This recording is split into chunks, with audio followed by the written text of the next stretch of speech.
শুনছি এই আমার ভাইরা টোটন দাস রং সাইডে নিয়ে রিক্সা ঢুকাই দিছে দিয়ে বাইকের লোক লাগিয়া তিনটা চারটে উল্টি মারছে উল্টি বাইরে মাথাতে ব্যথ হয়। নিজেই টমটম ছিল। না না ই রিক্সা রিক্সা কোন জায়গাতে হয়েছে? এটা আরামের চমনি ট্রাফিক পয়েন্টটা পার হইয়া মন্ত্রীবাড়ি যাবেন, মন্ত্রীবাড়িটার সামনে একটা পুতুলের দোকান আছে, পুতুল বেছে এই দোকানটার সামনে আমি পুতুলের দোকানটা জিগাইছি মানে আরামের চমনি এলাকায়। হ্যাঁ হ্যাঁ তাই না আমার এই রিক্সাতে কোনো প্যাসেঞ্জার আসলো না? না রিক্সার প্যাসেঞ্জার আসলো না, একেই আসলো। একে আসছিল ট্রাফিক সিগন্যাল মানছে না, নামেন না ট্রাফিক সিগন্যাল ভিতরে ঢুকাই দিছে। তো বাইকগুলোটা এমন টাইমে এত সিগন্যাল দিয়ে রাখছে যাইব, তো এরকম টাইমে ওগুলো বাড়ি রাখিছে বাইকের সাথে।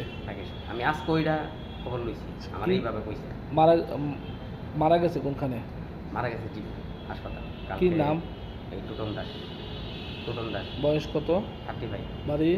বাড়ির ন্যায় চন্দ্রনগর। থানা? থানা বিশালগড়। আগরতলায় কি গাড়ি চালাইতো? হ্যাঁ আগরতলা। রিক্সা কি আগরতলাই চালাইতো? হ্যাঁ আগরতলা রিক্সা চালাই। আপনার কি হয়? আমার ভাইরা, আমার বড় ভাইরা।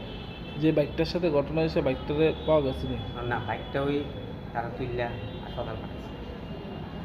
আমার এমনি আমি তো দেখছি না, দোকানদার যত দোকানদার আছে আমার আজকে কইছে, আমি দিয়ে খবর আনছি কইছে বাইকের কোনো দোষ নাই, বাইকগুলোই আবার জল টল দিয়া অ্যাম্বুলেন্স পকেট দিয়ে আনছে না হাসপাতাল পাঠাইছে।